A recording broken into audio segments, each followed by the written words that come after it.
والصلاة والسلام على رسول الله وعلى آله وصحبه ومن والاه أما بعد. فقد قال النبي صلى الله عليه وسلم: الإيمان أن تؤمن بالله وملائكته وكتبه ورسله واليوم الآخر وتؤمن بالقدر خيره وشره، أو كما قال صلی اللہ علیہ وسلم. محترم حضرات، حدیث جبریل کی شرح چل رہی ہے.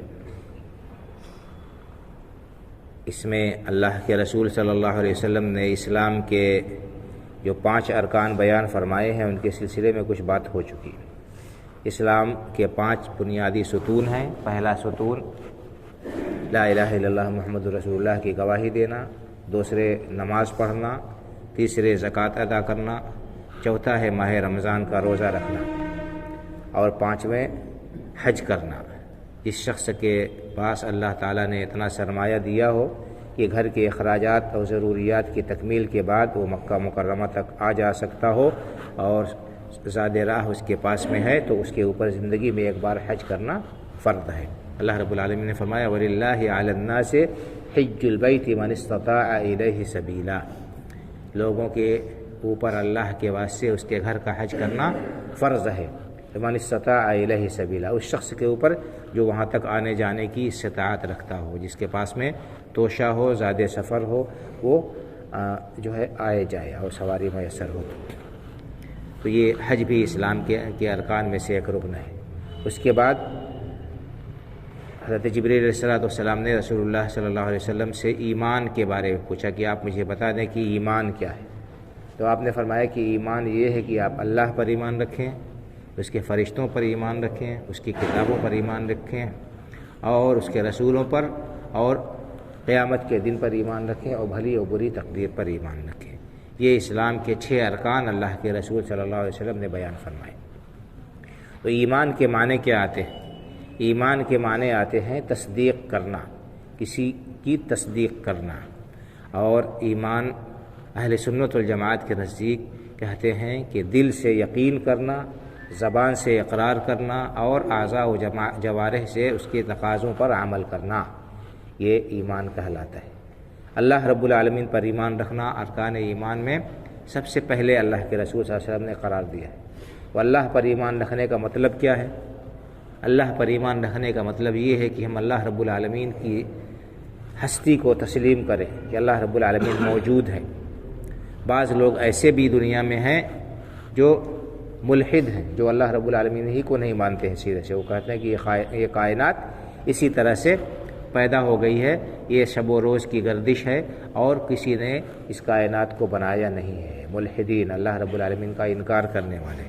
تو یہ بالکل باطل اور غلط بات ہے، کیونکہ کوئی چیز خود بخود پیدا نہیں ہو سکتی ہے. بغیر بنائے ہوئے بنانے والے کے کوئی چیز بنتی نہیں ہے، نہ خود بخود پیدا ہوتی ہے. تو کوئی نہ کوئی خالق ہے. اللہ رب العالمین کے وجود کو تسلیم کرنا، پھر اللہ رب العالمین کو ہی تمام کائنات کا، پوری مخلوقات کا خالق، مالک، پروردگار اور اس کائنات کا نظام چلانے والا سمجھنا، تسلیم کرنا. اور یہ اقرار کافی نہیں ہے. اس کا اقرار کفار بھی کرتے تھے کہ اللہ رب العالمین ہی ہے جس نے ساری کائنات کو پیدا کیا، آسمان و زمین کو اسی نے پیدا کیا، سمندر کو اسی نے بنایا، ساری مخلوقات کا پیدا کرنے والا وہی ہے.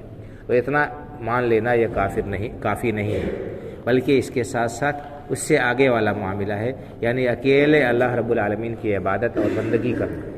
اس کو توحید الوہیت کہتے ہیں، اور پہلی قسم کو توحید ربوبیت کہتے ہیں. توحید ربوبیت کا مطلب یہ ہے کہ یعنی اللہ رب العالمین ہی کو اس کائنات کا، پوری تمام مخلوقات کا خالق ماننا، کہ وہی سب کو پیدا کرنے والا ہے، سب کو روزی دینے والا وہی ہے، اور وہی مدبر ہے، اس کائنات کی تدبیر کرنے والا، اس کا نظام چلانے والا اکیلا وہی ہے، کوئی اس کا شریک نہیں ہے اس کائنات کو چلانے میں. پھر دوسرے نمبر پر توحید الوہیت آتی ہے، یعنی عبادت خالص و خالص اللہ رب العالمین ہی کی کریں، اس کے علاوہ کسی کی عبادت نہیں کی جائے. کیوں؟ اس لیے کہ اسی نے سب کو پیدا کیا ہے، سب کچھ اسی نے عطا کیا ہے، سب کچھ دینے والا وہی ہے، اور تو عبادت بھی اسی کی ہونی چاہیے. اللہ رب العالمین نے اس بات کو اپنی عبادت کی دلیل کے طور پر جو ہے ذکر کیا ہے. اس نے فرمایا: یا ایھا الناس اعبدوا ربکم الذی خلقکم والذین من قبلکم لعلکم تتقون. اے لوگو، اے سارے انسان انسانوں تم اس رب کی عبادت کرو، اس پروردگار کی عبادت کرو جس نے تمہیں اور تم سے پہلے جو لوگ گزر گئے ان کو پیدا کیا۔ تو پیدا کرنے والا جو ہے، جس نے تمہاری زندگی گزارنے کے لیے تمام اسباب فراہم کیے، عبادت کے لائق بھی وہی ہے، عبادت اسی کی ہونی چاہیے۔ تو یہ اللہ رب العالمین پر ایمان لانے میں یہ بھی ہے کہ اسی کی عبادت اور بندگی کی جائے۔ اس کے علاوہ اللہ رب العالمین نے اپنے بہت سارے نام قرآن کریم میں ذکر کیے ہیں، اپنی بہت ساری صفات بیان فرمائی ہیں۔ اللہ اسی طرح سے اللہ کے رسول صلی اللہ علیہ وسلم نے اللہ تعالیٰ کے بہت سے نام اور ان کی صفات بیان فرمائی ہیں۔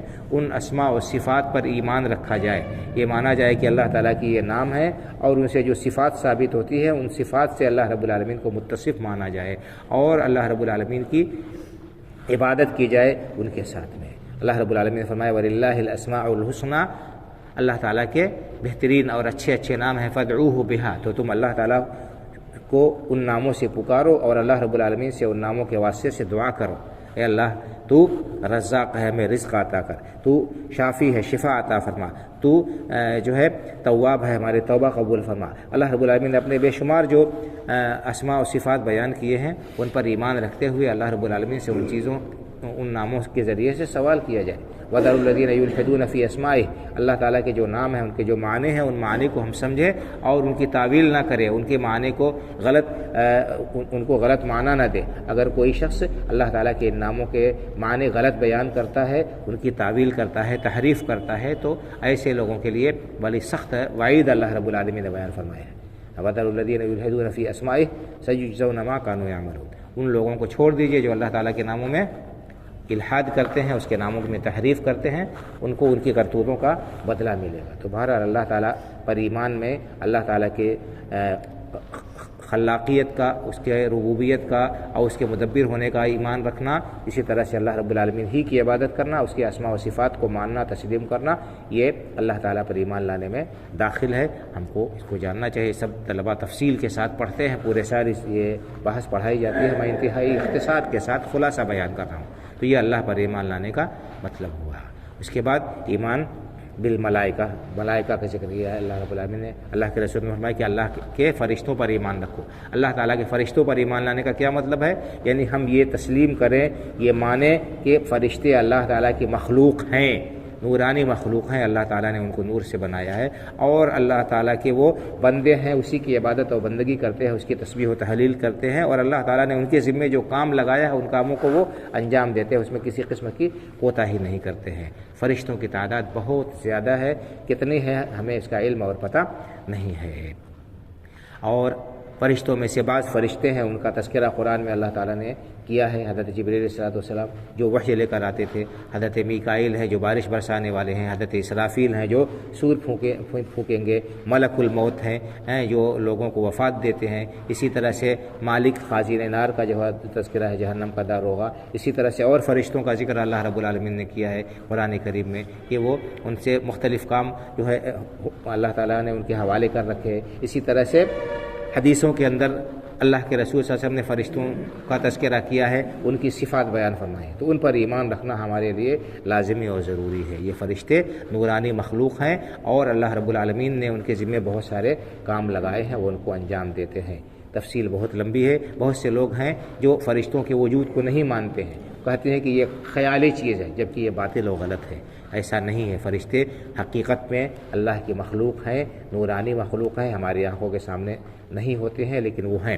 اللہ تعالیٰ نے ہر انسان کے ساتھ 2 فرشتے لگا رکھے ہیں جو اس کے اعمال کو نوٹ کرتے رہتے ہیں۔ اسی طرح سے فرشتے اللہ رب العالمین نے لگا رکھے ہیں جو ذکر کی، علم کی مجلسوں میں شریک ہوتے ہیں، اور بھی فرشتے ہیں جن کا تذکرہ تفصیل کے ساتھ بیان کیا گیا۔ تو بہرحال پر ایمان رکھنا ہمارے لیے لازمی اور ضروری ہے۔ بقیہ ایمان کے جو اور ارکان ہیں انشاءاللہ تعالیٰ جستہ جستہ ان کی شرح کی جائے گی۔ اللہ تعالیٰ ہمارے ایمان اور عقیدے کو درست کرے اور ہمیں صحیح علم سیکھنے اور اس کے مطابق عقیدہ رکھنے اور اس پر عمل کرنے کی توفیق عطا فرمائے۔ آمین۔ وآخر دعوانا الحمدللہ رب العالمین وصلی اللہ علی نبینا محمد وعلی آلہ وصحبہ اجمعین۔ السلام علیکم ورحمۃ اللہ وبرکاتہ۔